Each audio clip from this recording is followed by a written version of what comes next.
people. And so that means that if you support your community, if you put your community first, if you believe that Black people need to prioritize, please put a hashtag B1 in the chat. Hashtag B with the number one is our calling card. That means that we put ourselves first. That means we also understand that we are our number one priority, and also that we will be number one in the world one day when it comes to economic strength and intelligence.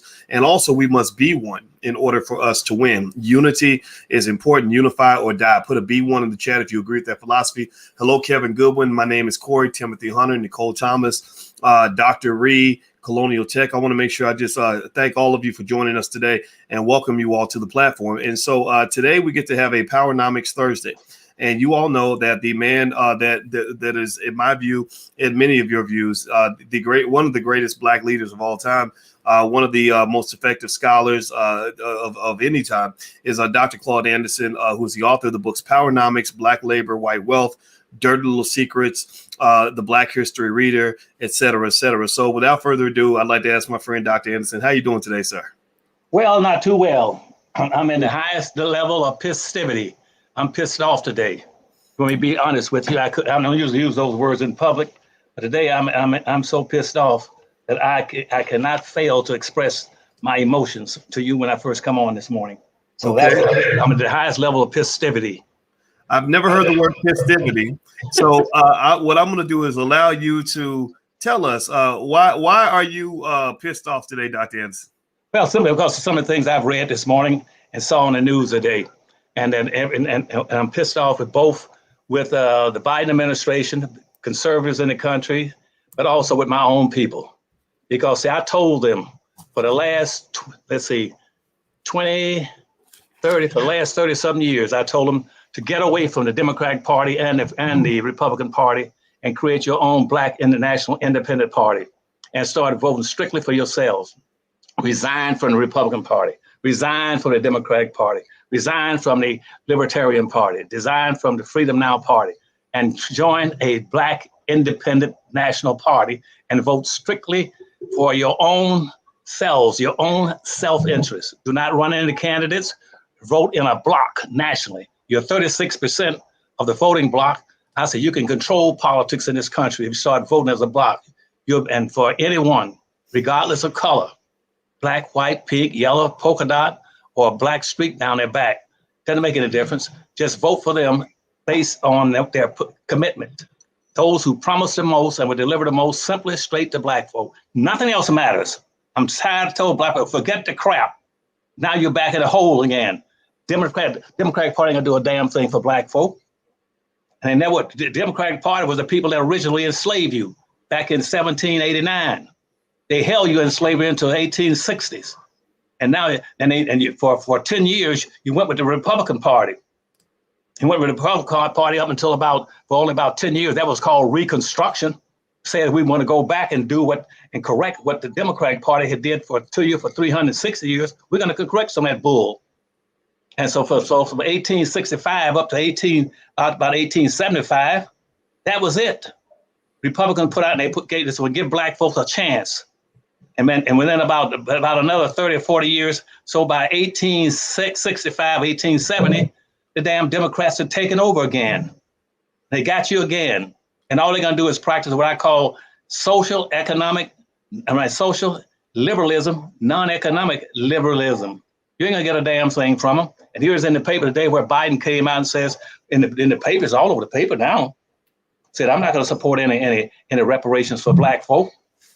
And then Harris has said that way before when she was running, that I'm not gonna do anything specifically to help Black folk get into reparations.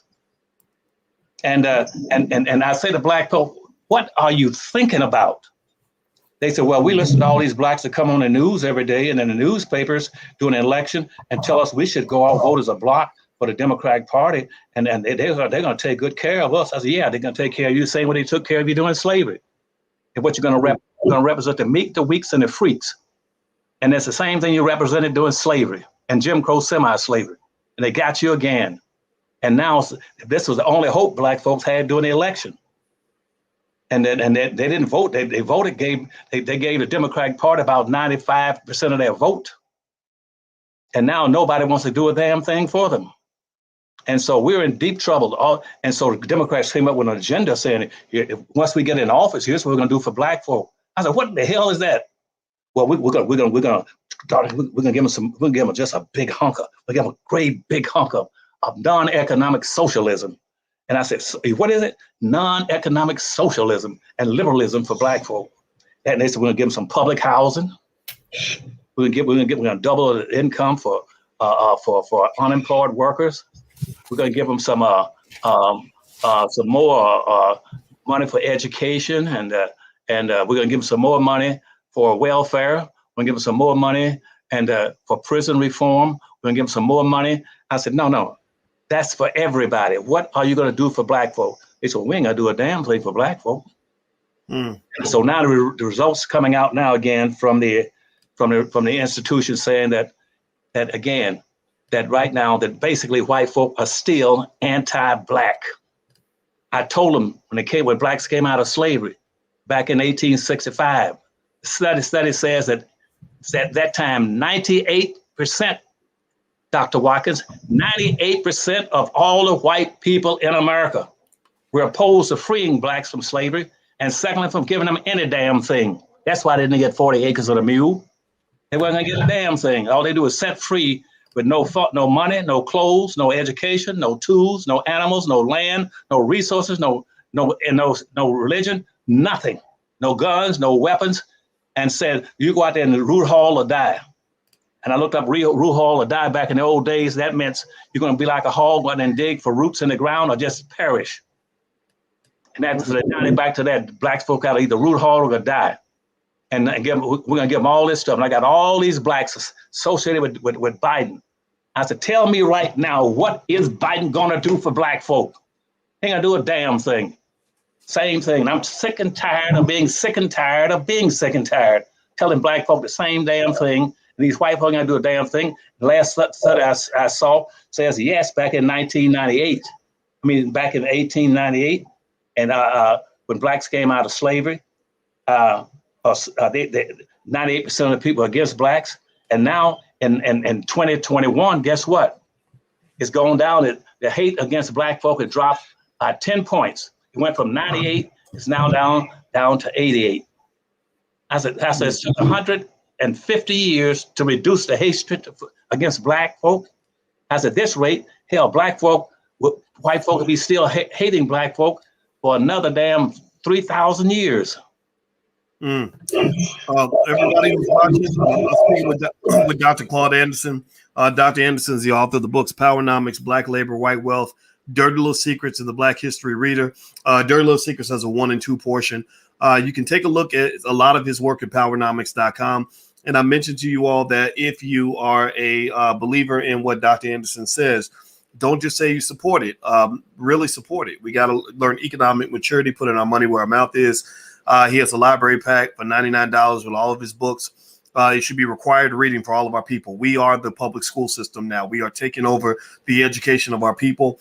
We are not leaning on other people to educate us. We can do this ourselves. If you agree, if you understand, type yes in the chat. Give me a yes to let me know that we are on the same page in terms of understanding what how important this is for what we're trying to do. Now, Dr. Anderson, I had to mute a little bit. There's a little background noise, but I'm gonna ask you a question. Then I'm gonna unmute and I'm gonna mute myself. So, Dr. Anderson, this week, one of the things that was interesting about Joe Biden discussing reparations and Black Wall Street is that he talked about Tulsa. He talked about what happened in Tulsa. A lot of people were talking about it because it's the 100-year anniversary. He met with the survivors who are all over 100 years old. And there was a lot of conversation there. Now, my concern is that we're going to get caught up in the symbolism, that simply acknowledging what happened in Tulsa will be the same as doing what is necessary.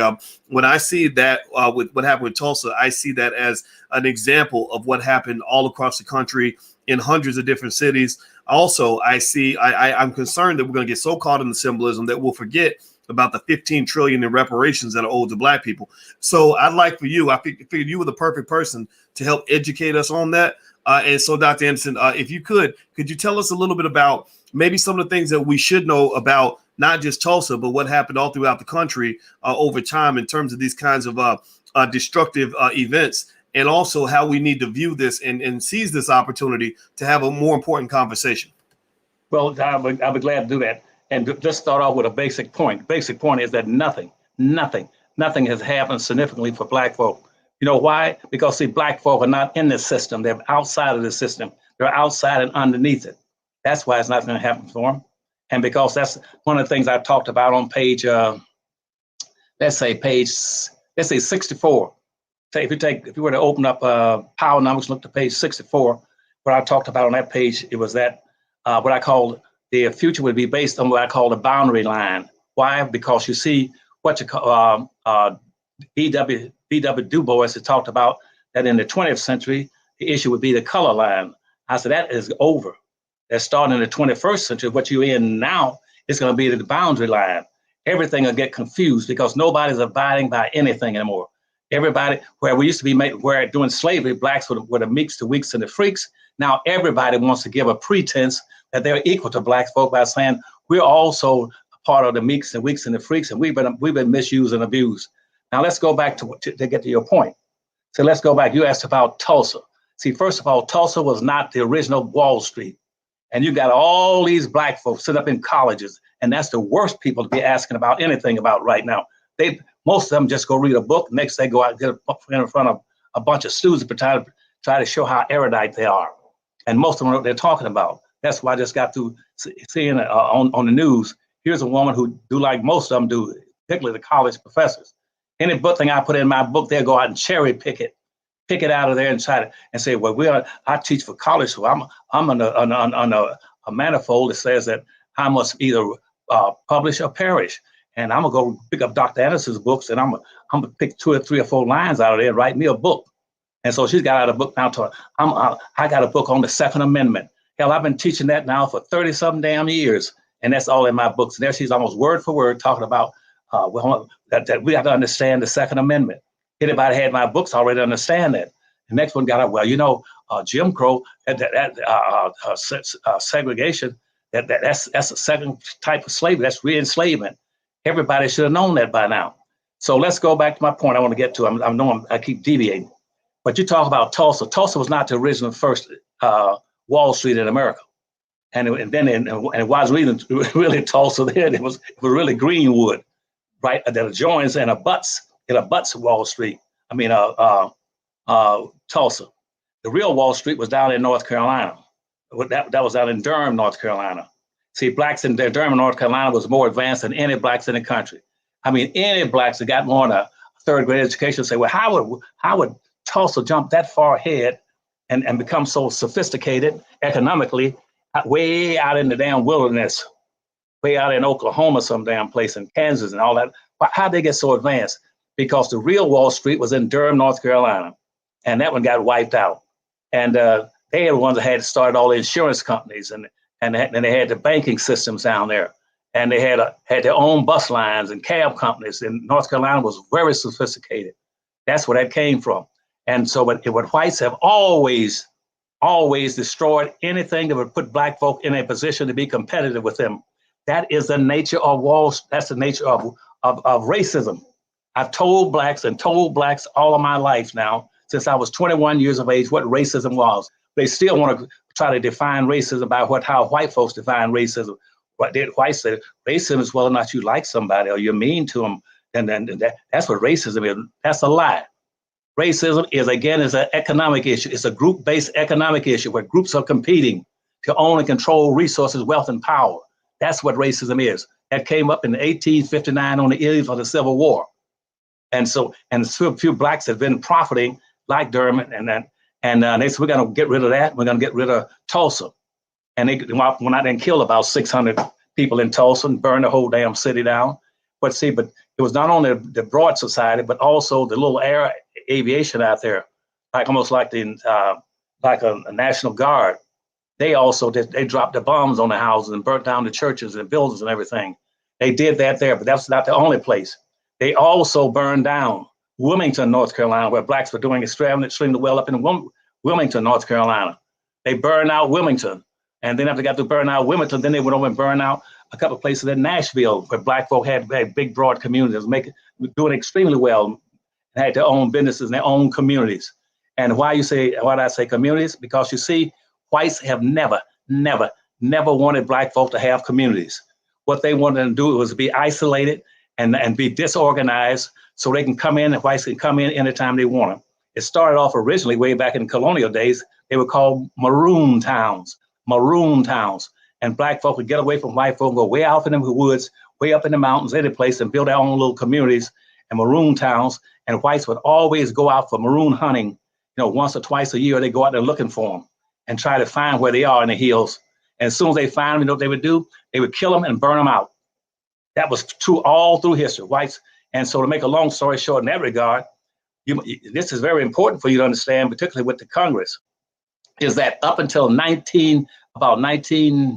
me get the right date for you, until about 1940, up to about 1948, the late 1940s, that out of all the riots in America, of all the burnings and destruction of cities in America, black folk had never burned down a city or a town, never burned down a white neighborhood, never burned down a white community, have never. Only person been doing that is whites. Whites have been burning down towns now ever since the founding of slavery. And black folk don't know that. They let every time there's a disorder in a city, they say, all you black folk like to do is just burn down things that whites own. Yes, because that's what you've been doing. They learned it from you. And there's never been one damn place in this nation where black folk have initiated and conducted a riot or a racial disorder and burned down the town. But as I said, I just named a few: Durham, Wilmington, Greenwood, and then in Nashville. Then they went within after, and also about 1921s and the early 1920s, they went to New York and burned down a whole big neighborhoods in New York and hung black folk from the telephone post. They killed off about 400 or 500 blacks up there. Then they did the same thing in Chicago. And then after they went that by 1923, they went down to Rosewood. Rosewood was down south of Florida, South Florida. They went down there because a white woman again claimed that she had been raped by a black man. And they went down there, the whites stormed down there because they knew black folk were disarmed, because they always telling black folk, y'all shouldn't have any weapons. And that's what the black codes were about, and segregation, saying the only thing black folk could have was a rifle for hunting. They could not carry pistols and other weapons. And so they went down to Rosewood and they hung about 200 blacks down in the Rosewood and killed them off and ran most of them into the swamps. Then they finally chased them out and killed all those, and about a few survived that for Rosewood. But black folk now have been running from white folks, and white folks have been raiding, burning down black towns and black communities way beyond Tulsa. Tulsa was just one. So if you're going to start talking about reparations, don't start telling me about reparations for Tulsa. What are you talking about? Some form of symbolism. Well, we're going to go out and make it symbolic. We'll go out and have a march. We'll have a demonstration. We'll have a parade. We'll have bands playing. And by now it's too late. You know why? Because in Tulsa right now, or Greenwood, probably most of the damn land and buildings now belong to whites. What are you going to do then? Go and put up a bunch of money to further enrich them? That's ain't going to help black folk. I don't ever see anybody saying this program is strictly and solely for black people to take up for all the wealth and all the pain, all the suffering, or for lack of fact that we gave out over 2 billion acres of free land to European whites who were coming to this country to freeload. They came here specifically to get enrichment. And we gave them 2 billion acres of free land, but we would not give blacks 40 acres and a mule. And so now, but anytime there's a race riot or this disturbance, they burn out something, they'll bring in whites. That's why Trump passed what's called an Opportunity Act right now up in New York, to what used to be Old Harlem. So now Old Harlem, that used to be all black in New York, that's being gentrified with Asians, Arabs, and Hispanics, and whites taking it over. Blacks don't own a damn thing more than about 1/2 or 1% in the entire country. And all they go for is symbolism and ceremonies, where somebody always wants them to get out and march and walk. And I'm sick and tired of seeing black folk think that somehow that's being good. That shows that we are kind people, that we are compassionate people, that we are acquiescing people, that we are friendly to other groups coming into the country. Other groups see black folk as being stupid, that you're the only people that won't compete. You don't demand a damn thing. Every time you put people in power or in a position of authorship, you never ask for a damn thing. Now, after being in two presidential elections like Carter, where I was a campaign manager, or with or being the campaign advisor up in Maryland for Clinton. Guess what? See, Clinton said after about 2 or 3 years, I'm just surprised. Black folk ain't never demanded anything from me. All they want from me is to hire 1 or 2 persons here and there, and to come to an NAACP luncheon or dinner and buy a few tables, tickets. Blacks don't demand anything. And right now, Biden ain't gonna do a damn thing for them. I told them over and over again, and I'm not making this point anymore because I'm gonna cut that out soon. You had a chance to build a black high-speed rail system right now, going from almost the border of South Carolina all the way across those 4 black cities, towns, or states called the Cotton Belt, going all the way out west. And already right now, Biden has made a commitment to give almost all that infrastructure money to Amtrak. Amtrak can get all that money. That's the old, rich, white family guards gonna get all that money. They're gonna tell black folks, look, they're gonna help you, y'all. They're gonna get some new seating on there so you can sit down in soft seats again. But it's not gonna be owned by you. Ain't a damn thing gonna be owned by you all. So I'm pissed. That's what I'm pissed about, all these things. Black folk don't understand, and what they think other people see as being friendly and kind and generous and compromising and acquiescing. Other groups, Arabs, Asians, Hispanics, they see that as being stupid, that you're stupid people. We can come into your neighborhood anytime we want and put up a business because nobody's going to give you anything. And most of the programs right now that Biden is going to put money into is going to the Hispanics. Hispanics are nothing but whites speaking Spanish. Arabs are whites practicing Islam and got their own religion and speaking the language. All right. I'm sorry. Go ahead. No. You make a great point. And everybody, I want you to know we're talking to Dr. Claude Anderson. He's the author of the books Powernomics, Black Labor, White Wealth, The Black History Reader, and Dirty Little Secrets. His website is powernomics.com. All of his books are on their website. I encourage you to go there. Also, theblackbusinessschool.com. We have specialists right here on the line that can help you if your goal is to learn how to start a business. You can get started for free. You don't have to come in with anything. Feel free to just talk to somebody on our team, and we can help you. We're educating millions of people all around the world, and we'd love to help you too, because we believe in ownership and we believe in Black ownership. This isn't just about making money. It's about you actually having power. And so do me a favor, if you could, we're building this into a media outlet. We really need your help. We need Black-owned media. So whatever platform you're on, please subscribe. Some of you are watching on Financial Juneteenth TV. That is a financial channel that we own. We would love for you to be a part of that. So if you could hit the subscribe button and or hit the thumbs up button right now, thumbs up, and then put a B1 in the chat after you hit the thumbs up button to let us know we're on the same page. So Dr. Anderson, I'm going to ask you a question now about Biden and this conversation about Black Wall Street. I think a lot of people were surprised that it was addressed.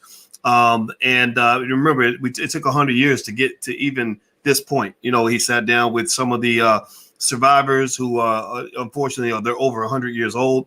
I guess he had to address it because it's the 100-year anniversary. But, you know, the thing is that, when Biden or anybody in the administration is having conversations about Black history or reparations or Black Wall Street, they don't talk to people like you. You know, the community, millions of people in the community know that someone like yourself knows this stuff like the back of his hand. You know where the bodies are buried. You know all the information that people need to have. So in your words, why do you think that they are hesitant to speak to someone like yourself, even though you're right down the street, right in D.C.? They could easily pick up the phone, call you, bring you in for a congressional hearing and hear the whole story. Why do you think they're hesitant to do that? Well, for a simple fact, that white folks basically are homicidal and not suicidal. Why would they want to bring me in there? They know I would supply black folk with the history of all the issues and also solutions for how to better improve themselves and the quality of life so they can enrich themselves, enrich their communities, and enrich other black folk. They don't want to do that. The first thing I would say when I see blacks, they talk, well, what we're going to have, let's have a study of whether or not we should have reparations for black folk. Hell, you didn't have studies for all the other people you gave reparations to. That is an insult. Why do black folks sit there and let people insult them and not do a damn thing for them? See, they didn't study all the white folks in the South after the Civil War was over. When they set up the Freedmen Bank for black folk, they put money and resources in there, saying the Freedmen Bank in the 1860s should have been taking care of black folk. But they switched it off, and guess what? And gave all the land that white folk in the South had lost on those plantations. They got all them billions of acres of free land in the South, all through and all across the country and out west. They didn't do a study saying let's have a 7-year study to see whether or not they're entitled to some reparations since they lost the war. No, they gave them back all the darn land. Then turned around and created a law called the Black Codes and all that, saying now we'll even give you back to Black people. We'll reparate you all by not only giving you back all the land that you lost during the Civil War, we'll give you back all the Blacks that you lost during the Civil War. And for Black women and for white women said, well, you know, we can help y'all keep these Blacks in a hold in the late 1900s, about 1918. Said, you know, because right now Black folk are coming back from World War I in Europe. And those Blacks will come back and they're concerned about getting more opportunities and privileges and rights in the economics. And we could help you all if you all give us the right to vote. And so the white man went in and passed Amendment 19 to get white women a right to vote if they didn't own land. But white women have always had the right to vote, but they had to own land, had to have land in their name. And so that's why they passed Amendment 19. Nobody ever tells you that we women want the right to vote. Hell, you always had the right to vote. And the man that owned everything that you were sleeping with and going to bed with, having babies for and cooking for, he owned every damn thing. You co-owned it, co-controlled it, co-influenced it, and inherited 100% of it. And she got reparations. Nobody did a study after World War II. After we had World War II with Europe, with the Germans, and at the end of the war, we gave reparations to call the Marshall Plan across Europe with billions of dollars. Nobody did a study, Dr. Watkins, and now Black folk talking about, well, we got to approve House Bill 40. We approved that in the House of Representatives. We might not be able to get it through the Senate, so we have to take a little while and slow it down and try to figure out how we can get it through.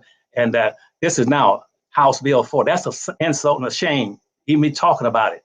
Set up a study of seven member, 3 representatives from the House, 3 from the Senate, and 1 from the damn White House to study whether or not Blacks should get reparations. That is an insult. I see Blacks all over the country, including some of the Blacks in Congress, saying we should support House Bill 40, and so that we can get some reparations. But they're going to study it for about 7 or 8 years. Now, I got 6 damn college degrees, okay, in social economics, and I worked and earned those stuff. I've been studying economics and Black racial issues for 40 or 50 years. Nobody asked me to do a damn study. So why in the world they got to study reparations for Black folk? And then they also, in World War II, here comes the Japanese. They bombed Japanese and dropped the damn atomic bombs on 2 or 3 cities. And guess what? They say, we're going to give reparations to Japanese. Nobody said, but we don't need to do a study because we just bombed the hell out of them. And so they gave them, it was called the Point 4 program, gave Japan like $6 billion to repair Japan. And then nobody did a study. Nobody had to study that. And they gave reparations also to Cubans after they took over Cuba and Puerto Rico. Nobody studied that. Everybody's gotten reparations except Black people. But every time you start talking about giving Black folk some money, some economics for the pain and suffering and the damage and economic and educational inflictions you put on them, you always got to have a damn study. That is an insult. I wish a white person would come to me and ask you, what do you think about a damn study? After you go study your mama, don't come to me, ask me about a study. Don't need no study, know what you've been doing to Black folk now for 465 years. You've inflicted pain and suffering on, and every 24 hours, and you know it. But they said, well, but we know Black folk, we can easily put them off by telling them we'll study it. And then after 7 years, we said we're against it. And so we would have saved 7 years of paying them some money and all that kind of stuff. No, you tell them that when you destroyed Tulsa and you destroyed Roseland, you destroyed Nashville, you destroyed you mentioned North Carolina. I just so you know, Dr. Ensign, I took a note on your list. You made a list. You said Durham, Wilmington, Greenwood, Nashville, New York, Chicago, Rosewood. And those are just the first few that you named, but there's, I'm sure, many others. I just want to help you on that list. Go ahead, please continue. I can probably, if I had time, I could probably figure out how to sit somewhere and do a lot of thinking. There were over 300 places. I'm not including the maroon towns they burned out. Maroon town where Black folk had built structures Or now last week, everybody was celebrating. Let's celebrate the Arlington Cemetery, because this is going to be the day for that's special. That's a special day to remember those who gave their lives for the country, and we'll call it Memorial Day. That was not a Memorial Day. What they wiped out over there used to be a black called Freedom Village. That's what that was over there. It was called Freedom Village, and that was called Flag Day. Things they were doing for black folks to bury the soldiers who were killed in the Civil War. The Union soldiers, they had a cemetery over there, belonged to black folk in a black town. They wiped out Wall Street. Wall Street used to be a black community up in New York. They wiped that out. And now they put a big economic center up there called Wall Street. Every time they wipe black folk out and kill black folk, they said, what we're going to need to do is do a study and give something that will just be symbolic and ceremonious. Now, we wiped out Floyd, and by almost breaking his neck and suffocating him to death. Now, and a year ago, and now what should we do? Well, let's come up with a law that says we shouldn't do that anymore. That's what we should do. Boys, and you won't know why I'm pissed to the highest level of festivity.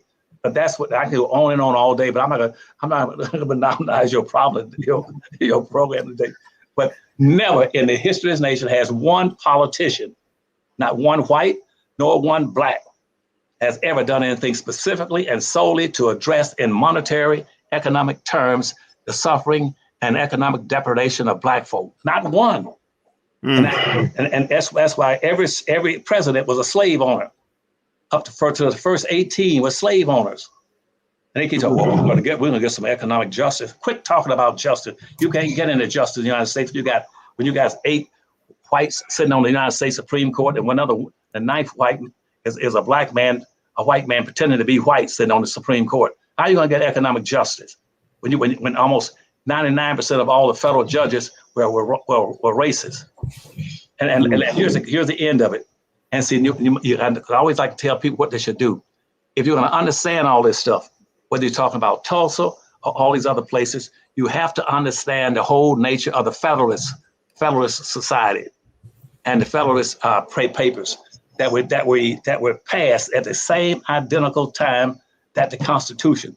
See all these people now talking about democracy. Well, Anderson, we get our democracy at risk. You never had a damn democracy. This country has never had a democracy. Never had it. They had a republic that was pretending to be a democracy. Because see, that's why the Federalist paper was submitted in 1789 in Philadelphia. Go back to 1776, if you want to get the whole thing. Go back to 1776 when they came together to try to develop a constitution. And the Federalist paper was put in. The Federalist paper says basically that if you're going to try to build a democracy, it is the majority society's responsibility to take care. If you're going to set up a minority, you can't have a society that says the majority will win and rule and the minority will lose and suffer. And expect people to go for that bull. And says, therefore, you got to say that if you're going to have a democracy where the majority will win and rule, then here's what you cannot do. You can take a specific group of people and target them for being the minorities, and then deny them the opportunity to become the majority by continuously bringing in and feeding the majority to increase them, so that the one group that is a minority will always remain a minority. So when they set up the Constitution back in 1789, blacks were the official minority, and since that time blacks has remained a minority now for 465 years. You know why? Because this nation's immigration policies, they keep bringing people in and bringing them and register in Washington, classify them as being whites. If they got any drop of white blood in them, they're classified as whites. And that's why I got silly blacks in different colleges saying, one day we black folk are gonna take over. You ain't gonna take over a damn thing. White folk keep changing the damn terms. So white folk will always be the majority and you will never win. And that's what the Federalist paper says. The Federalist paper says this, that if you set up a democracy where a minority will always lose and always remain a minority, then that minority doesn't have any responsibility. They have no responsibility. They have no responsibility or obligation to do anything that you decide to do. And listen to what I'm telling you. This is the Federalist paper now that was approved at the same time the United States Constitution was approved. that says if you in fact set up a democracy in the United States, and you say that the majority will win and rule, and the minority will lose and suffer, and you said we got these slaves coming in, they're going to be a minority. You cannot keep bringing in whites over them, and whether they are European whites, Asian whites, or Muslim whites or Hispanic whites. 70% of whites, Hispanics were whites until 1970. Now they are coming in over black, and that's what Biden's going to respond to. It's what Hispanics want. Hispanics now have increased by 5,600% just since 1960. Now blacks only increased by 300, and Hispanics have increased by 5,600%. That's almost 7,000% in their population just since 2000. And that's why black vote. Now Hispanics are the rulers over blacks. Now blacks were used to be the number two citizen in the country. They are now number 3. And now the Arabs and the Muslims are going to get together. And in less than 30 years, they're going to combine their groups. And guess what? They're now going to push black folk into being 4th-class citizens. They're going to say, you blacks were 2nd-class citizens for 465 years. Hispanics make you 3rd-class citizens. And now Arabs and Asians are going to get together and make you 4th-class citizens. So anybody with an IQ over 10 should say, well, if we didn't get a damn thing when we were 2nd-class citizens for 465 years, what are we going to get when we become 4th-class citizens? You ain't going to get a damn thing but the same thing you got. To answer your first question, you're going to get the same thing you've always gotten because you're outside and beneath the system. Nobody's speaking up for you. You can't you can go right. If you want to count the number of blacks in this country, nationally has national visibility, that is sticking up and fighting for blacks' exceptionality and the things that they're entitled to. They're entitled to reparations, appreciation, recognition, and reparations. Find me one in the country that's standing up with national visibility saying, right now, this country is not going any further until they provide recognition, appreciation, and reparations to black folk in this country. Find me one. Find me one. And if you try to raise your fingers, I bet you'll be lucky to get one finger on your hand. If you get 2, you can put all those in a cab. Well, everybody, if you're listening, if you just got here, I'm speaking with Dr. Claude Anderson. Dr. Anderson is the author of the books Powernomics, Black Labor, White Wealth, The Black History Reader, and Dirty Little Secrets 1 and 2. His website, where all his books can be found, which are required reading for our community. This is required reading. This is something that all of our children must be aware of. You can go take a look, go to powernomics.com. All of the content is there. Again, we are the new educational system. Maybe you call me the superintendent. Maybe we could be the president and vice president of B1 America, whatever y'all want to call it, however we want to play it. We're taking this over. We're not asking for nobody's permission. So powernomics.com is the website. If you could also, we're building black media. Please hit that thumbs up button so that more people can see the video. It helps the algorithm. Also hit the subscribe button if you have not done that yet. Very, very important. So Dr. Anderson, two thoughts came to mind when you were speaking. And I'm not going to lay this out as a question. I'm just going to tell you, I'm going to lay out a thought in a short story. And I'd like to get your thoughts on this as you extrapolate, because you're a brilliant man. I don't even need to tell you what to talk about. I know something will come to mind here. 2 things. One, you mentioned that when it comes to the reparations conversation, when it comes to Biden and the Black Wall Street discussion, everything, that push, you mentioned that push is toward, we'll study reparations. We'll study what reparations should look like. We'll study whether or not they should be paid, right? And we know that that's kind of silly because the studies have been done. Anybody who reads Black Labor, White Wealth, give me a yes or no if you've read anything in Dr. Anderson's books.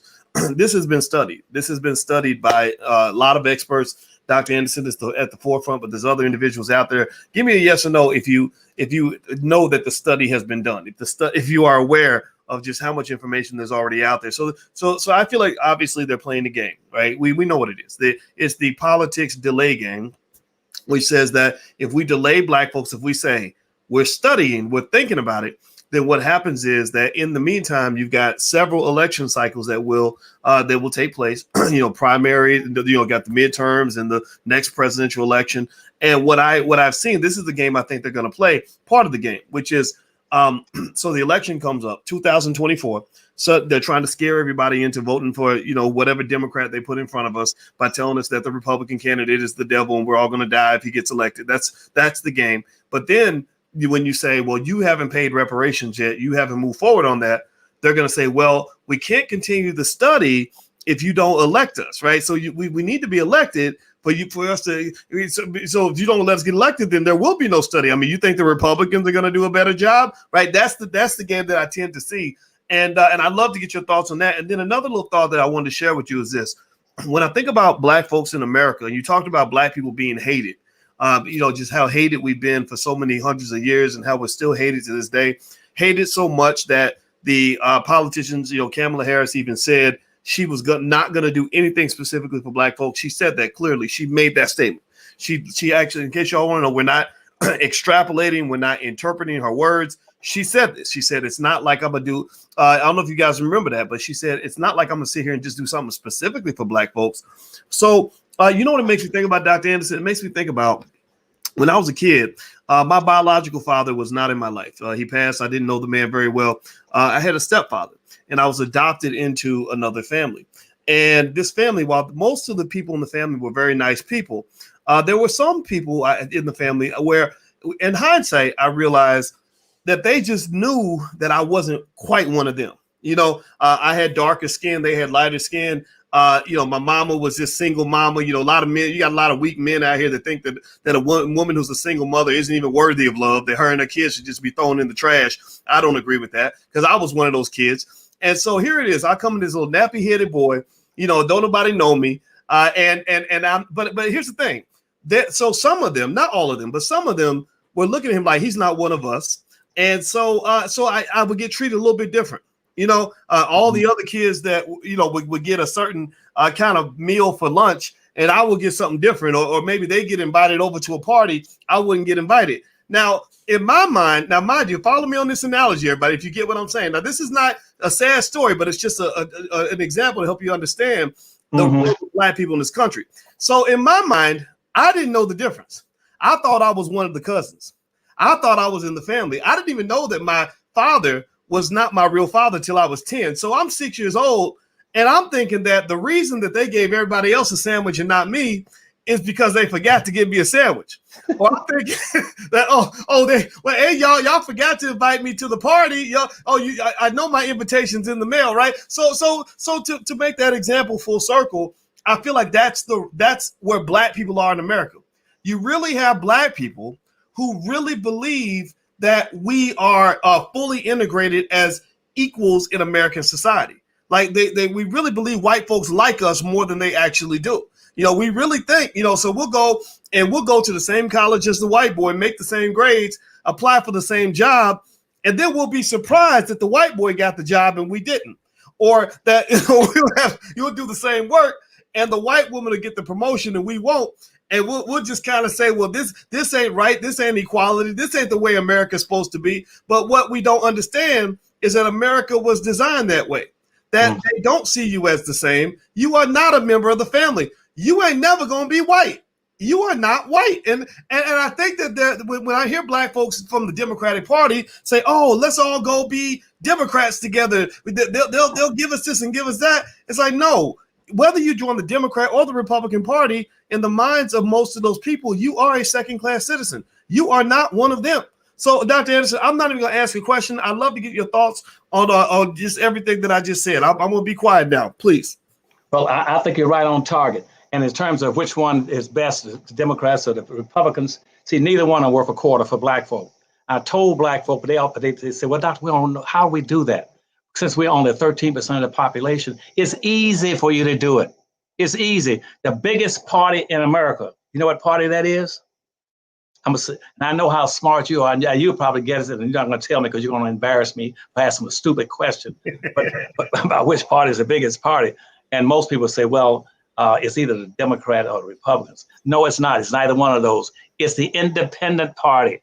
Right now, we got about 165 million people in the United States that don't vote for either one of the parties. They don't give a damn about either one of them. That's the biggest party.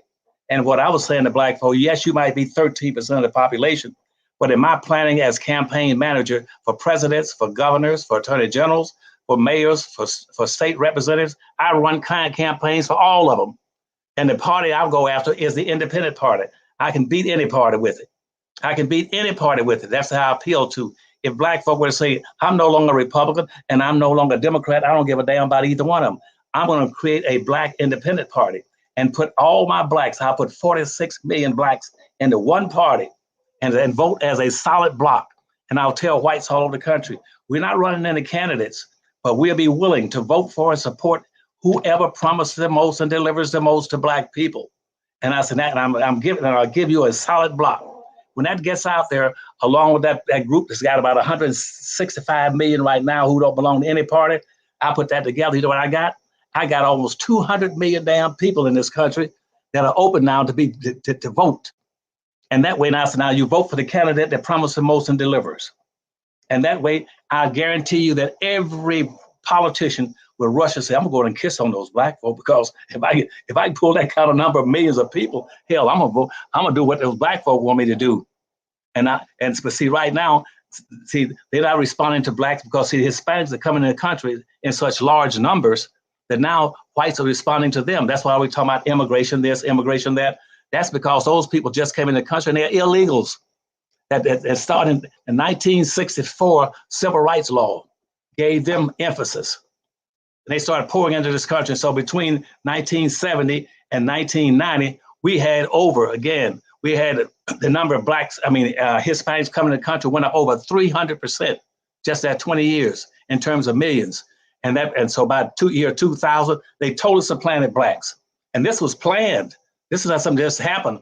They met out in Kansas City in 1974 in Kansas City and says, let's figure out how we can supplant black folk in this country.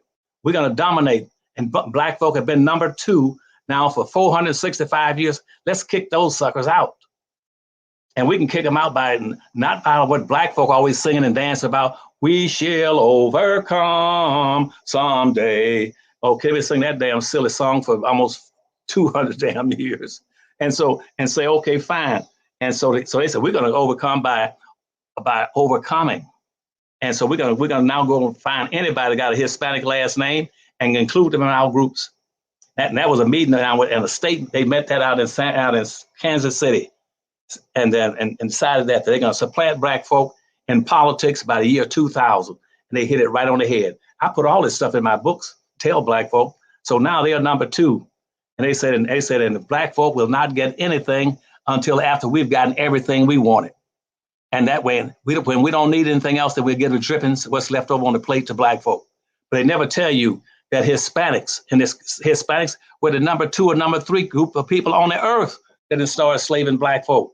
Why would you be responding to slaveholders that were number 3? See, the first ones again, what came out of were Portuguese, and then the Italians, and then Hispanics. Why are black folk now falling subject to Hispanics who started out enslaving them after the damn Portuguese and Italians way back, and hundreds of years ago, and now they've supplanted black folk, and now they over you, and so everything. Go look around. That's why Obama's in office. 47 to 48% of all the new hires he gave, and when he was in office, he gave them to Hispanics. Hispanics now are getting jobs that you fought for 300 or 400 years to get and couldn't get. Hispanics don't have to come in and march to get jobs. Hispanics and Arabs don't have to come in and march to get jobs. Nobody has to march to get a job but black folk. We marched for years and centuries and took ass whippings just to get a job in the post office or someplace. These people come in and get jobs above black folk. Go look at the media every day. Watch the TV and watch how many Arabs and Asian Hispanics now are announcers on TV, are hooked into the big programs that black folk never could get into and just began to get a few now. Because you see that what they're saying is that partisanship does not matter. That's why when Biden won his last election, 45% of all the Hispanics in the United States voted against Biden. 45% of them voted against him about 4 or 5 months ago, but he got almost 100% of the damn black votes. So why are they paying attention to the Hispanics and ignoring black folk when black folk gave him the votes? They gave Obama 98% twice, and he paid attention to the Hispanics. And what they're doing is telling you this. Here's the lesson. Wealth and power follows the numbers.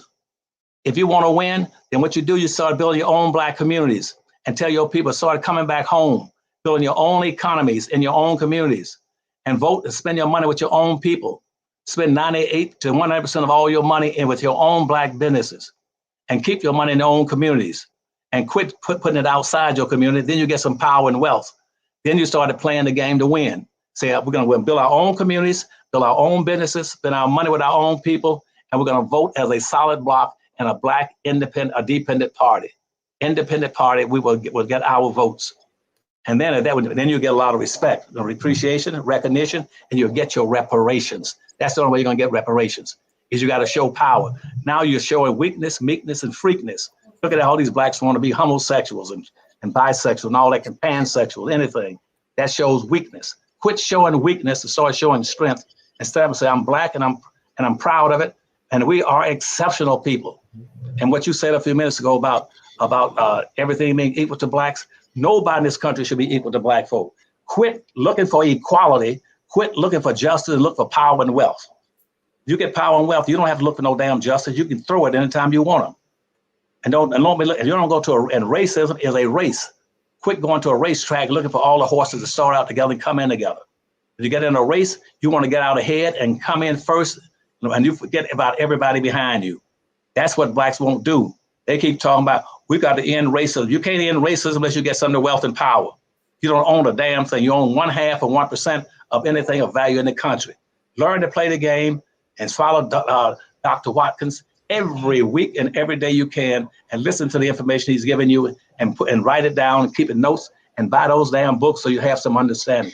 If you listen to these people on TV and these people in the Democratic Party that pretend they know what they're talking about, they don't know a damn thing. They've never achieved anything. Tell them to pull out their resume, an achievement level, and say, show me what you've done. Show me what you've done, what you've created for Black folk in your lifetime. Now, I bet you 90% ain't got a damn thing to show you.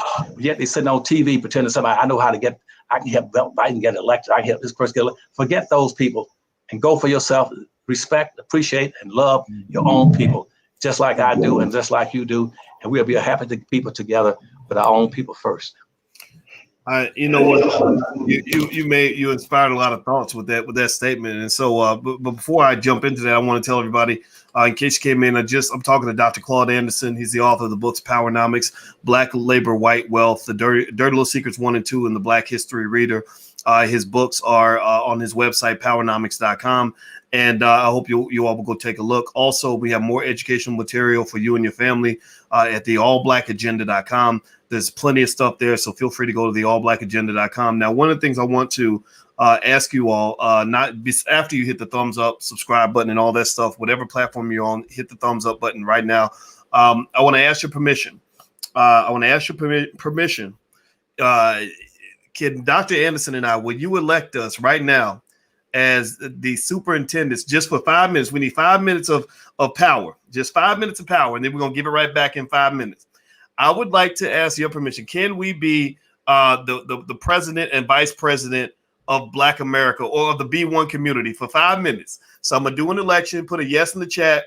If it's okay, just for 5 minutes. We don't need the power for good. I want you to lead yourself. But for 5 minutes, would you elect Dr. Anderson and I, he's the president, I'd be the vice president, to be the leadership? We want to be the Biden and the Kamala, except I'm not a Kamala, of the B1 community. Give me a yes in the chat. Okay, good. All right, so I got my votes. Thank you, Patricia. Thank you, Tracy. Thank you, Remy. All right, so here's what I want to do with this newfound power, Dr. Anderson. We got 5 minutes of power. I'm going to lay out something I believe as an agenda, as a policy item that if it's implemented in every Black family in America, this will allow us to regain our power, to make Black people great again, to use that other term that people have used, and to also allow us to move forward as a community, no matter what anybody does to us. It comes down to what we call the Black Core of 3, which is we believe that Black folks should educate our own children, create our own jobs, and support our own businesses. And to your point, and the reason I say that, because if you're educating your own kids, you teach them their values. A lot of the educational system isn't just about teaching math and reading and writing. It tells you what's important. Like I noticed, for example, has anybody else noticed how we got millions of kids in our own community who can't read and write when they graduate, but they know everything about pronouns and LGBT and all this other stuff. They know everything about the Rainbow Coalition, but they don't know nothing. They don't know the basic things they need in order to be adequate members of the Black community in terms of making a contribution.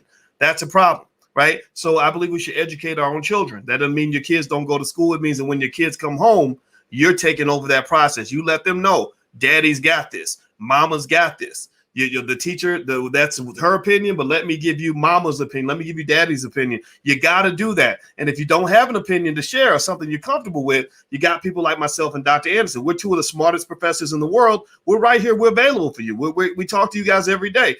Second piece is creating our own jobs. The number one stressor for most Black people in terms of racism isn't just things like police shootings. Most of you will never be shot by a cop. However, most of you have worked for a white person. The number one stressor for most Black people I have found is working for people who hate your guts, working for people who disrespect you, working for people who take you away from your family so they can beat you half to death every single day, beat you up spiritually. And then next thing you know, you're feeling deflated, you're feeling sad. So that's why we must create our own jobs. And in order to create our own jobs, we got to support the businesses that are creating jobs. So the question I ask any Negro on TV, any famous Black person, any celebrity who says they're pro-Black, any politician who says they're for the Black community, I ask them a basic question. I say, what have you created for Black people that is specifically uniquely for Black folks? What have you created? Have you where have you helped to support a school that's specifically for Black folks? Have you built a business that employs Black people, where Black people are paying their bills because they're working for you? What have you created? What? Show me. Give me a try. You ask me that question. The Black Business School, we have 140,000 students. We have trained over 1 million Black people how to buy their first share of stock. So that over 1 million Black people now own stock because we talk to them. So their economic situation is better because they've interacted with us. Also, we have employed dozens of Black people over the last several years. I don't talk about it much, but we have employed a lot of Black folks, helped a lot of Black folks pay their bills. So again, I'm not putting myself on any sort of pedestal. What I'm doing is helping lay a blueprint for you and your children so that you can understand the difference between real progress and a bunch of yapping. A lot of people, Dr. Anderson can attest to this. There's a lot of folks that yap, I'm pro-Black, all Black lives matter, black, blah, blah, blah, blah. But what are you doing? What are you building? What have you done to help solve the problem other than yap about it? So I don't want to be a yapper. I want to be a builder. So everybody type the word builder in the chat if you get what I'm saying. So Dr. Anderson, you've got some time as well for your power. I've expressed what my mandate is going to be. Educate your own children, create your own jobs, support Black businesses. What say you, Dr. Anderson? What would you do with your newfound power? We got we'll take another 5 minutes for you to share your vision in terms of what folks should do to make our community stronger in the next generation. What do you think, Dr. Anderson? I think you're right on the mark. And the first thing I tell them to do is start buying those books and reading them, understand them. That's the first point. The second point is to understand that right now, that in this country, that Blacks are being undereducated because of the integration process. And that what I would say is that we have to reverse that process and start building our own Black communities and building magnet schools inside of every Black community. I would want at least 2 to 3 magnet schools in every Black community. That's all I want. And in those magnet schools, Dr. Watkins, is that I would put the best teachers, the best materials, the best educational devices in those schools, and that would attract the best Black kids first and foremost. And I'll make sure the education is so intense and so well thought out and conducted that white kids will be begging not to go to white schools. They'll be begging to try to come over to Black schools and get in. I want them to be begging to get into Black schools, okay? And I want those Black kids to be right on top. Those are the 3 major points. Do that and create magnet schools in every Black community. Once you build those communities, and quit busing your kids. Stop busing your kids out of your neighborhoods into white schools so they can learn white values. And white values right now are detrimental to Black folk. We're in a culture war now. And a culture war is based on values. White values are not the same as Black values. And I will start teaching Black values.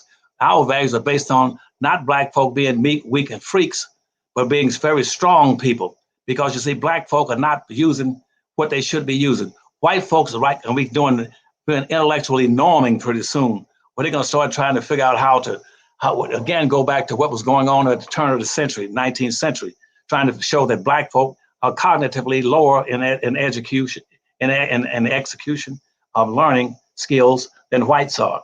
And they're going to try to figure out how can we put all these blacks in a school that's marginally, and put the best white kids in their own schools. We're going to reverse that.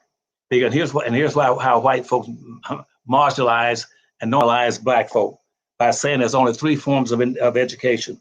There's what they call auditory, visual, and tactical. And so what I want black folk to understand is that there are more than three forms of intelligence. And that's what whites keep using on black kids. That's why these black kids come up short on these examinations. So we got something like about 96 to 98 different forms of intelligence, Dr. Watkins. That's what nobody ever talks to you about. And see, black folk if you start plotting cognitive excuse me, let me try to say it another way. Try to plot cognitive style, learning styles of black kids. You'll find out that black kids have about 97 different forms of intelligence that white kids don't excel in, that only black kids excel in. You'll find that black kids right now have a genetic capability that far exceeds white folk in physical abilities and also in musical abilities. These things are various forms of intelligence. If I was running a school, I'll make sure to be plotting cognitive styles in those schools to teach those black kids. So that black kid might not be able to read and write at 5 or 6 years of age, but he will learn how to. You can get through to him by plotting his cognitive styles of learning.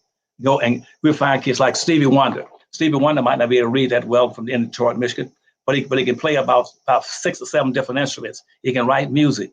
We find out kids right now that can't read and write, but they can shoot a basket 150 feet and hit the basket almost every time. Those are genetic. Those are forms of intelligence. We got all kinds of forms of intelligence that are not being used to determine the IQ potentials of black children.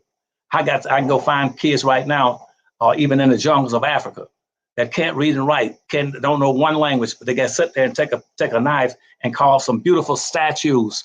They can carve statues and paint without an IQ, being based on auditory, linguistic, or visual. And they do it by the genetic inheritance that they have. All those things, to answer your question, would be put into magnet schools. And I want 3 or 4 magnet schools in every black community. But I first want to have a community. I want that community based around economics. And I want it to be based on economic power.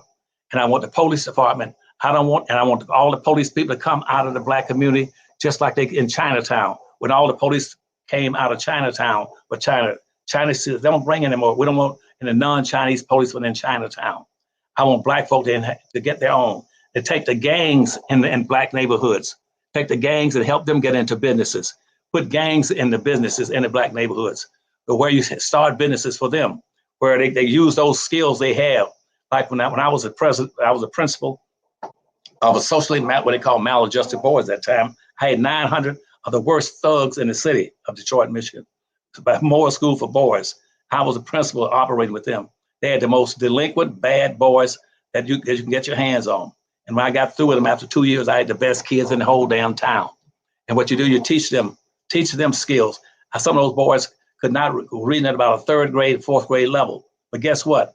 In the evenings, they left school, they can go out and pimp and hustle them. And guess what? They had shoes wearing $500 or $600 shoes when I was wearing Tom McAn's and Seals and Roebuck shoes. And so consequently, they could count money faster than I could. Because some of them had 3 or 4 women working the street corners for them. They were pimps. They were pimps and hustlers, and they could hustle and pimp better than I could. So what I'm saying is there are a lot of intelligence in our pattern, in our learning patterns, learning styles that are not being exploited. And so in those schools that you're asking about, I would stop the busing, build black communities, and put an economic base in there and tell Biden, we don't want nothing social and symbolic. You take that home to your mama and turn around right now and put all these things in there for black kids is economics. All black people need is economics and wealth. That's what we need. We don't need no more social symbolic stuff. And any black that shows up with all this street intelligence, talking about, well, what we want to do, we're going to march more and we're going to do this. Tell them, I don't want no more of that crap. Just come in and give us the money and put them into economic development banks in every major black city. Put economic development banks in every black city based on the money that you owe us. And we don't tell us about loans. We don't want no damn loans. Don't tell every black, don't borrow no damn money from no white banks. Tell the government to give you the money, They owe it to you. You don't want to borrow no money anymore because you got to have collateral. And then once you get collateral, they got you locked and boxed. Okay. All right. I'll ask you a question. Okay. Yes, you did. You answered it beyond we now understand exactly what we need to do. And so everybody, I want to say thank you for giving us that 5 minutes of power. It's a little more than 5 minutes, but we now hand that power back to the people, back to you. This is your power. In your house, you are the president of the United States. In your house, you are the king of England. You are whatever you want to be in your household. And I encourage you to use that power to shape the future. What Dr. Anderson said about it being a culture war is extremely important to understand. A lot of what they want to give you is they want to give you culture. They don't want to give you the economics, and you don't really want their culture. A lot of their culture is trash. We know this. So no, I don't want the symbolic culture stuff. I want the money. Give me the money, and I'll shape the culture. You understand? In our household, my wife and I shape the culture. Ain't nobody coming in here shaping the culture in our house, right? So don't let that happen to your children. You got to understand how these games are played. Chess, not checkers. All right, so everybody hit the thumbs up button, hit the share button, hit the subscribe button. Also, just a reminder, Dr. Anderson's website is powernomics.com. That's powernomics.com. And also, I just got word that Vicki Dillard is actually going to come live on the channel right after we're done at yourblackworldtv.com. So if you're not watching on yourblackworldtv.com and you want to see the Vicki show and you're watching this live today on June 9th or June 3rd, I'm sorry, June 3rd, go to yourblackworldtv.com and Vicki's going to light it up right after we're finished. And so the last point I'll just say is I'd like for everybody, first of all, I'd like to say thank you. We've gone over our time. Please, everybody, give Dr. Anderson a digital thank you, a digital round of applause. Please let him know how much you appreciate him. We need to create our own superheroes. We need to create our own national holidays. We need to create our own institutions. Dr. Anderson is a walking institution, and I want to personally say thank you so much because I know that you've given me quite a bit, and I'll never, ever forget that. So thank you so much for your time. Well, thank you all. Thank you all for having me in today, and I hope to be back next week, too. All right. So everybody, please have a wonderful day and hit the thumbs up button on your way out the door. And also, in case you wanted to know in the Black Business School what we have going on this week, we're doing a program. There's a young girl named Gabby Goodwin who is a young teenager who's making 6 figures with her own business. She started her own business. She's partnered with the Black Business School to do a one-day conversation lecture seminar for all the kids and parents that want to figure out how to build businesses with their children. Building a business with your child is a great way to introduce them to entrepreneurship. That's what Alicia and I are doing with with all of our children. Actually, we talk to them about it all the time. So if you'd like to join, just go to kittyboss.com. It's going to be on June 9th. So feel free to go to that URL if you'd like to join us for that day. All right. So everybody have a wonderful day. Thank you so much. And thanks a lot, Dr. Anderson. Good to see you, buddy. Thank you. Thank you, buddy. See you next week. Yes, sir. See you soon. Bye-bye. Bye-bye now.